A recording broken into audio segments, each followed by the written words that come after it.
Monsieur Jean-Michel Dubois, pour le groupe Front National, c'est ça? Merci, Monsieur le Président de séance, Madame la Vice-présidente, mes chers collègues.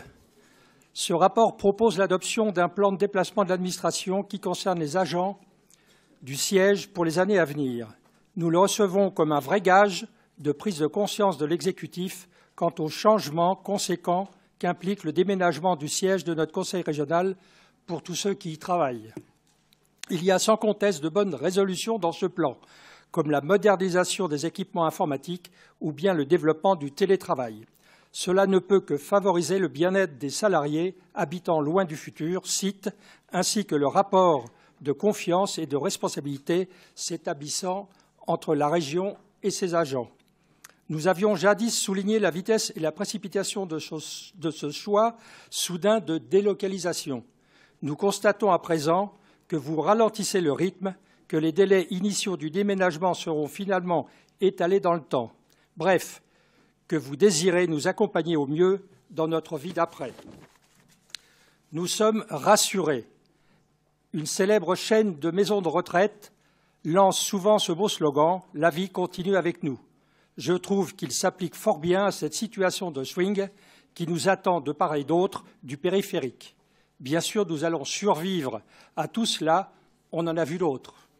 Cependant, l'effort que nous mettons à nous convaincre de nous rendre à Saint-Ouen par tous les moyens montre bien qu'il y a un problème d'accessibilité évident de ce site, ce qui renvoie au point de départ.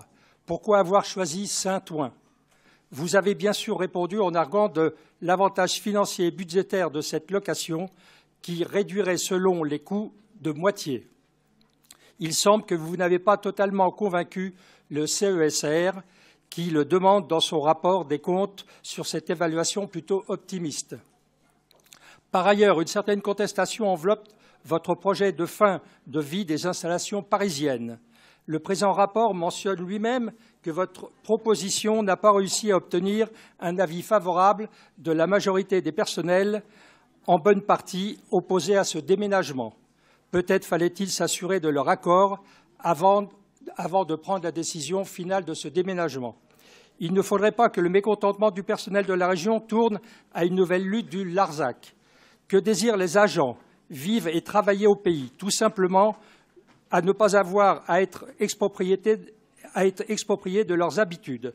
Cette formule rappellera peut-être quelques souvenirs dans les rangs écologistes.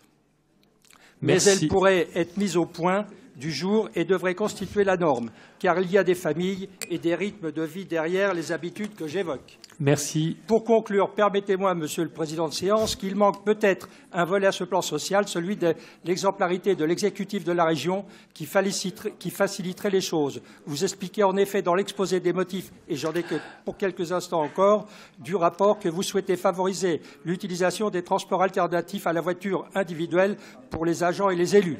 Il est plus facile de s'engager pour les autres que pour soi-même. Monsieur le Président, 15 petites secondes.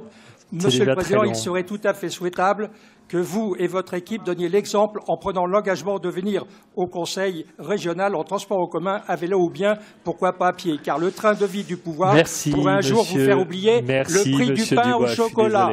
C'est un risque à prendre en compte. Merci, Monsieur le Président de séance.